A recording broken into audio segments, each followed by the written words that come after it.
Good morning. Today we are starting looking at what we need to do to get ready to go to college. And if you're not ready to go to college anytime soon, this still applies to you. Or if you don't plan on going to college, there are still applications that you have to complete in order to get a job. And so we're going to kind of go over that too. So, today in our folders, you can see our bell ringers, and it's a question about what would we do if we want to let 5 people into our class, but we have over 100 people that want to join our class. How do we decide among us who we're going to let in? And hopefully, we come to a conclusion that we're going to look at some kind of application and that we have these certain qualifications and characteristics and expectations that we look for to let students into our class, and that not just anybody can come in. And so hopefully that's the conclusion we got from our bell ringer. And then I put that A-plus applications include answering all questions in detail, proofread and revise, reread the application before you mail it, be sure that the necessary signature and application fees are enclosed, read the entire application, write a cover letter that draws attention to particular strengths or explains a situation that the application did not cover, follow directions carefully, write or type neatly, mark the deadline on a calendar, consider submitting supplemental materials that illustrate long-term hobbies or collections, describe part-time work, include an audio or video recording of original music or dance performances, or contain published poetry or other writing, photocopy your final draft, make copies of the application for rough drafts, and plan to give yourself plenty of time to complete each application. Of course, not in that order, but those are some things that are important for your applications. A lot of guides, when you're getting ready to apply for colleges, will say that you need to apply to schools in 3 categories. The first being reach schools, where there's a less than 50% chance of you being accepted, then a good shot school, where you're probably going to get in, and then a safety school, where you're absolutely going to get in. Okay. You don't necessarily have to do this, but just know the more places you apply, the better it will be in case you don't get into the school that you really want to be in. So there are many colleges that use the Common Application, which is like a standardized application that you use that will send to a lot of schools. So the link will take you to the website for you to create a profile. And once you create your profile, I need to see that you've done so. So that is what I need you to submit as your assignment today, is like a screenshot or a screen grab of your profile. Like this page will work after it says that you've made a profile. And then I just want to go through this website with you and show you what it can do for you. Okay. So my colleges, you can add colleges here in a minute where you can always come back and look. So the Common Application is this, and we're going to go through this today as a class in person. So I recommend filling this out. So your first name, your last name, maybe what you go by. So if your first name, like let's just say my middle name's Elaine. So let's say I went by Elaine. I would still put Emily Hammett here, but I would put Elaine as my preferred name because that's what I go by. Have you ever used any other names? Yes or no? Male or female? Maybe you don't identify as male or female. You can put, you're going to have to click one of these, I think, because of the red star or asterisk. But you can like put here that you go by they, them pronouns or anything like that. Your birthday, your address. I put the school's address right there. Contact details. Put your phone number. Demographics.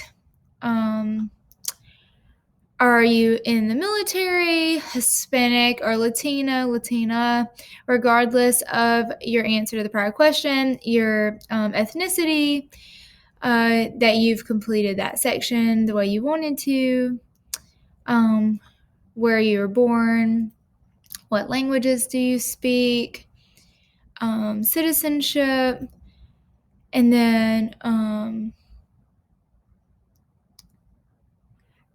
do you need a waiver or whatever for your thing? Okay, so here's the part that's exciting. So you can look up colleges and see what they want for your application. So because I'm an Auburn grad, I'm going to choose Auburn and I'm going to add it to my colleges. And you can see here that if I wanted to register for spring, I have to have that turned in by this date. Early for fall of 2021, this date. It tells you how much your fees are, what standardized tests they take, Courses and grades not used, school report required, final report required, teacher evaluation. You can have 3 optional evaluations. Common App personal essay is optional, and then it has 4 required questions that you have to complete. And so then you can look up any college that you want and put that there, and that helps you figure out what you need for that college. That's a really great thing that it does. And then we talk about financial aid. So the U.S. Department of Education awards $150 billion a year to more than 13 million students. These are through federal grants, student loans, work study programs, and more. And you can explore the different types of financial aid and research that work best for you.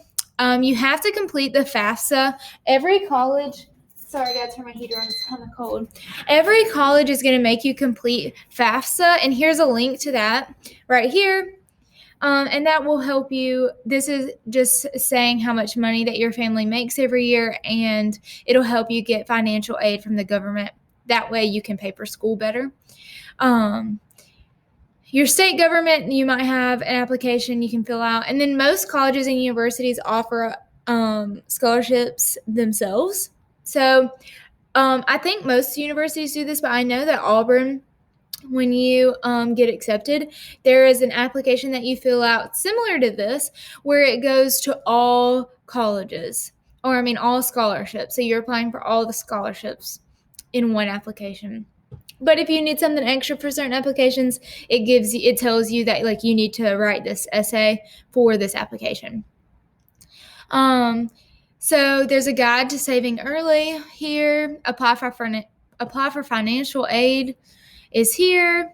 Scholarship opportunities. So there's a college board. Once you've submitted your first college application using the Common App, you can connect to the college board and compare financial aid offers here, so that you can see what is the best for you.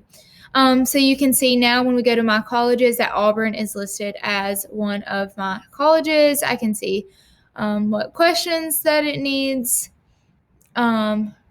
recommenders, review, and student comment app. Okay, so this is where you can see all of the components. Like here are the extra questions that Auburn needs for theirs. So now you know how to look at college applications for different colleges.